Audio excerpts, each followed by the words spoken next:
there is absolutely no room for Hindu phobia in this country. Absolutely not. And in my electorate, when the BAPS temple in Rose Hill was vandalised, I went straight down there.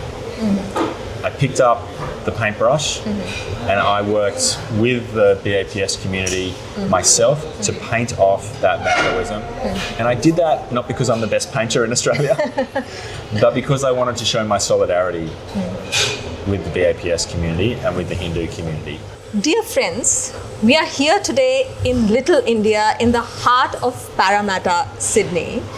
And with us, we have the Federal Member for Parramatta, Dr. Andrew Charlton, who is also the Chair of Parliamentary Friends of India and the Special Envoy for Cybersecurity and Digital Resilience.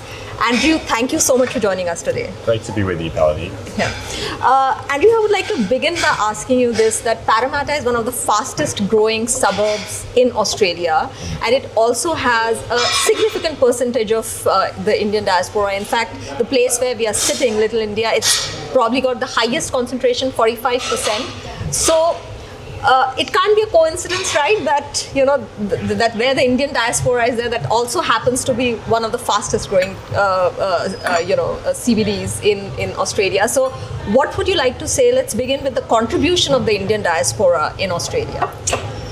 Well, Pallavi, the Indian diaspora in Australia has made a massive contribution to this country. They are a huge success story. The Indian diaspora is now more than 1 million strong. And they are one of the lowest unemployment groups in Australia. They are one of the highest skill groups in Australia. More than 60% of the Indian diaspora have a bachelor's degree or higher, compared to just 24% of the rest of the Australian population. So the Indian diaspora are more than twice as likely to have those high skills than the rest of the population. And they've made a huge contribution to business, to arts, to sport, to culture, right across our community, and especially big contribution right here in Parramatta. Yeah, and you're someone who's always advocated for really strong relations with India, and of course the diaspora is a bridge. How critical is that relationship going to be for Australia, especially given the turbulence that one is seeing geopolitically? Well, last year I wrote a book about Australia's relationship with India. That book was called Australia's Pivot to India. And in the book I say that for the rest of this century, there will be no more important relationship for Australia than our relationship with India. And the reason for that is that India is now the largest country in the world by population.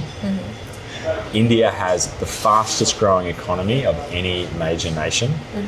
And India has the fastest growing defense and military capability of any major nation. So you put those three things together and you get one inescapable conclusion. And that is that India will be a preeminent superpower in the 21st century. And Australia's relationship with India can help build prosperity and peace for us and for our whole region. Coming back to local issues now, Andrew, cost of living has been a serious issue, for people in the last couple of years. If I were to ask you that why should people vote back for Labour government, if the top three reasons, what would you like to say to them? Well, cost of living is one of them. The Labor government has implemented measures to help people with the cost of living. Cheaper energy prices with a $150 rebate, cheaper medicines, tax cuts, cheaper childcare. In a range of different areas, Labor government has helped people with the cost of living. And most importantly, while we have been doing that, we have got that inflation down. When we came to government, inflation was running at nearly 7%. That's what prices were increasing by 7% across the board. And now we've got that down to prices increasing at only 2.4%. So Labor has done the hard work on cost of living of getting inflation down while also helping people on the way through, by giving them tax cuts, by giving them cheaper medicines, by providing some energy bill relief. So that's the balance that we've struck in the economy. And you've got to remember that when Labor came to government, we had wages going down, now we have wages going up. We had inflation going up, now we have inflation going down. We had a big budget deficit, we've delivered 2 budget surpluses. So we've been slowly turning the economy around. There's more work to do, and certainly a lot of people are struggling, but we're heading in the right direction now. Andrew, there's also been this thing that, Australia is one of the most successful multicultural societies in the world. There has been some undercurrent of tension, and I can say this, especially for the Indian diaspora as well, that, certain elements have, chosen to import foreign conflicts here, and that's kind of created some sense of unease. So how does the government plan to kind of strike a balance between what is free speech and where it's coming to a stage where people are feeling threatened and harassed and things like that? So how would the government address that?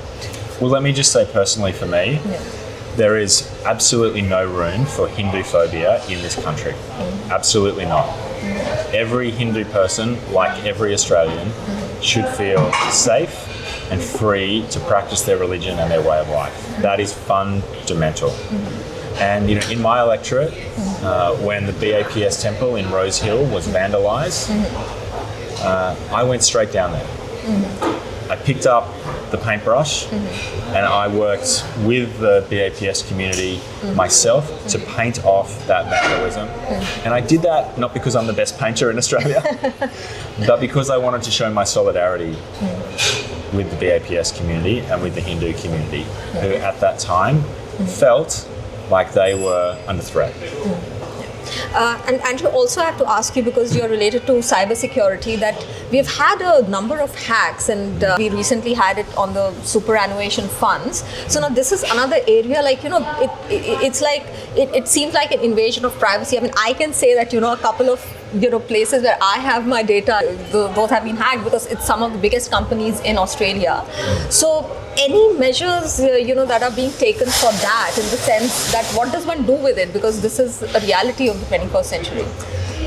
Look, cybersecurity is one of the most fundamental elements of national security now. At the moment in Australia, there is a cyber attack every 6 minutes. And Australians and Australian businesses are losing huge sums of money to cyber attacks from all over the world. So what the government is doing is we're making sure that we make online spaces safer. We introduced our cybersecurity strategy. We've been working with partners around the world. We've been supporting small businesses and individuals to lift their cyber capability through free programs like the Cyber Wardens program that helps small businesses to get more cyber protection. But for me, this is something fundamental. All Australians are living more of their lives online. But we are shopping online, we are working online, we are engaging socially online. But if we're going to do that, we want to feel safe online. We want to feel as safe in those online spaces as we do in offline spaces. And so the government has a big program of work to make us safe in those online spaces. And since you're an economist, I have to ask, what do you make of the recent developments coming from America in terms of the tariffs and things like that? I mean, do you reckon that this will settle down, or you think that this could have, a long-term impacts, and that countries should now brace for this kind of uncertainty going forward?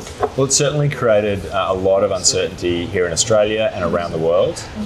One of the things that Australia has done is build up our economic relations with other countries. For example, we have a really strong and growing economic relationship with India. And every year that economic relationship is getting stronger and stronger. And I think that India is a market led by our Indian diaspora where Australia can do more trade. Australia can do more investment.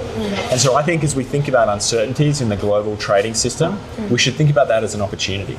An opportunity to find friends like India that we can build relationships with, so that we can find new markets and do more trade and investment. Yeah, and in conclusion, I have to ask this, Andrew, that the Labour Party as well as Liberals, they've made a slew of announcements, for the Hindu community, in terms of allocations for temples and things like that.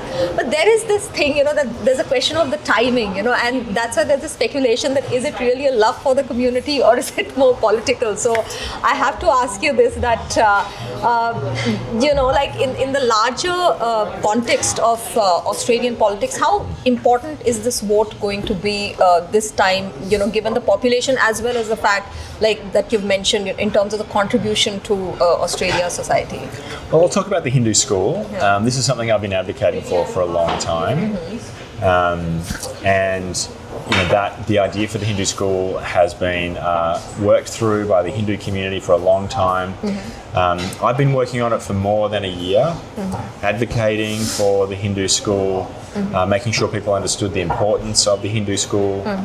The timing for me is actually more about it takes a long time to build up that support. You got lots of boxes you have to tick and paperwork you have to do. So yeah, it has taken a long time, but I'm really glad that we announced that support. I think that support is really genuine. I think people recognise that in Australia there are Catholic schools, there are Anglican schools, there are Islamic schools, and it's time for there to be Hindu schools. That's a really genuine feeling on the part of the Prime Minister, on the part of the Education Minister, and on the part of many people in the Labor government. So I'm excited. I'm excited to see the Hindu school get off the ground. Yeah, and there's some other announcements as well. You've announced, allocated funds for the Jain Community Centre as well as the Tamil Community Centre at the Murugan Temple. So those are all nice announcements. I think they're nice announcements. Yeah. These are communities that do wonderful work. Yeah. And so I think when the government has an opportunity to recognise that important work and strengthen that community, we should take that opportunity, and that's why we have in those areas. Yeah.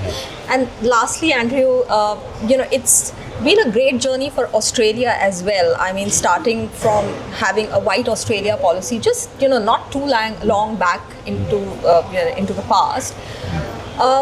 How momentous is this for Australia? Like, that we are sitting here in a precinct called Little India, and the Indian diaspora is the largest growing and the second after the Britishers, and of course there's diasporas from many other places. So just to conclude, how do you see this journey for Australia itself, overall? Well, I was there at Kudos Bank Arena in 2023 when Prime Minister Modi came to Australia, and he officially launched Little India. He unveiled the plaque, which is sitting just over there behind us. And it was a really special moment. It's something that I'd worked towards for a long time. Many other people had worked towards for a long time. And there were 20,000 people there cheering and clapping. Look, I think it's a special moment of recognition. Little India is a recognition of the importance of South Asian culture in Australia. It's a celebration of that culture. And that's why I've been really proud to support it with funding, with the official naming of Little India. It's a milestone, and it's a milestone that I think we should reflect on. Andrew, thank you so much for taking out time from your very hectic campaign and speaking with us today. Thank you so much. Such a pleasure, Pauli. Thank you. Thank you.